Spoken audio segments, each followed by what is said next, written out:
গো, তুমি জমি থেকে আসার পর তোমাকে এমন চিন্তিত লাগছে কেন? তোমার কি হয়েছে? আর তুমি জমিতে গিয়ে আলু গাছগুলা কিরকম দেখে আসলে? গিন্নি, জমিতে গিয়ে যা দেখলাম তাতে মনে হয় আলু গাছগুলো আর বাঁচবে না। পানির রসে আলু গাছগুলো পচে একদম নষ্ট হয়ে যাচ্ছে, আর হয়তো জমির আলু গাছগুলো বাঁচবে না। সে কি গো, এভাবে যদি আলু গাছগুলো নষ্ট হয়ে যায় তাহলে আমাদের সংসার চলবে কিভাবে? আর ওদিকে তো সারের দোকানেও কতগুলো টাকা দেন না। তুমি কত ধার দেনা করে সার ওষুধ এনে আলু গাছগুলো বানালে, আর এখন এভাবে আলু গাছগুলো নষ্ট হয়ে যাবে?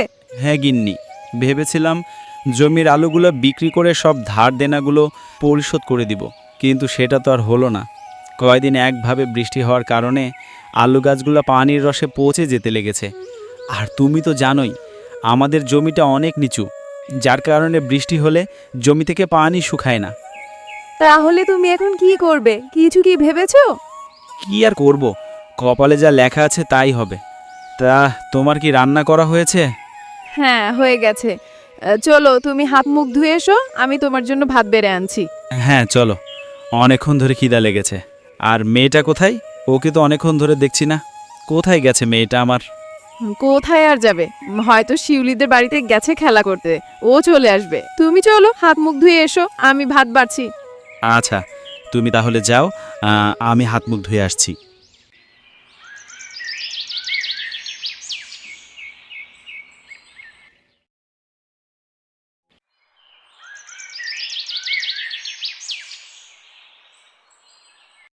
মা বাবা, তোমরা কোথায়? তাড়াতাড়ি বাইরে এসে দেখো, আমাদের উঠানে কি সুন্দর আলু গাছ বেরিয়েছে। কি রে মা, তুই এভাবে ডাকছিস কেন? মা দেখো, আমাদের উঠানে কত সুন্দর আলু গাছ বেরিয়েছে। আরে তাই তো, কত সুন্দর আলু গাছ বেরিয়েছে। ওগো দেখো, আমাদের উঠানে কত সুন্দর আলু গাছ বেরিয়েছে। হ্যাঁ গিন্নি, তাই তো দেখছি। তবে গিন্নি, এই আলু গাছগুলা দেখে আমার মাথায় একটা বুদ্ধি এসেছে। তোমার মাথায় আবার কি বুদ্ধি আসলো, বলো তো শুনি। গিন্নি, আমাদের উঠানে যদি আলু চাষ করা হয় তাহলে কেমন হয় বলো তো? সে কি, তুমি এসব কি বলছো? উঠানে কি আলু চাষ করলে আলু হবে? কেন হবে না? ঠিক মতো গাছগুলাকে যত্ন করলে নিশ্চয় হবে। আর আমাদের উঠানটা তো অনেক উঁচু, আমাদের উঠানে তো পানিও বাঁধে না। বৃষ্টি হলেও আলু গাছগুলাতে কোনো সমস্যা হবে না। তাহলে দেখো, যেটা ভালো মনে হয় সেটা করো। আলু লাগালে যদি হয় তাহলে লাগাও, দেখো চেষ্টা করে হয় কি। গিন্নি, তুমি এক কাজ করো, ঘরের ভেতর থেকে কোদালটা নিয়ে এসো। ঠিক আছে, তুমি তাহলে দাঁড়াও, আমি গিয়ে কোদালটা নিয়ে আসি। বিনয় সিদ্ধান্ত নেয় যে তার ঘরের উঠানে এবার আলু চাষ করবে। তাই সে আলু চাষ করার জন্য উঠানের মাটিগুলো খুঁড়তে থাকে।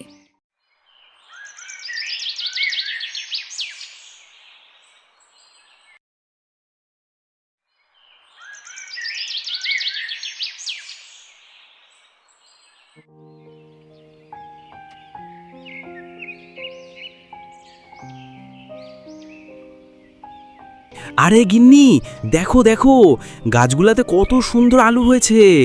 হ্যাঁ গো, তাই তো দেখছি।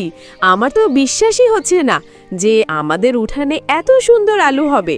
গাছগুলাতে কত সুন্দর আলু হয়েছে। হ্যাঁ গো গিন্নি, আমারও তো বিশ্বাস হচ্ছে না যে আমাদের উঠানে এত সুন্দর আলু হবে। গিন্নি, এবার আমরা এই আলুগুলা বিক্রি করে আমাদের সব ঋণগুলা পরিশোধ করে ফেলতে পারবো। হ্যাঁ গো, তুমি একদম ঠিক বলেছ। এবার আমরা এই আলুগুলা বিক্রি করে আমাদের সব ঋণগুলা পরিশোধ করে ফেলতে পারবো। এরপর বিনয় আলুগুলা বিক্রি করে তার ঋণগুলা সব পরিশোধ করে দেয় এবং তারা বেশ সুখে শান্তিতে বসবাস করতে থাকে। ভিডিওটি ভালো লাগলে ভিডিওতে একটি লাইক ও চ্যানেলে নতুন হয়ে থাকলে চ্যানেলটি সাবস্ক্রাইব করে আমাদের সাথেই থাকুন পরবর্তী ভিডিও পাওয়ার জন্য।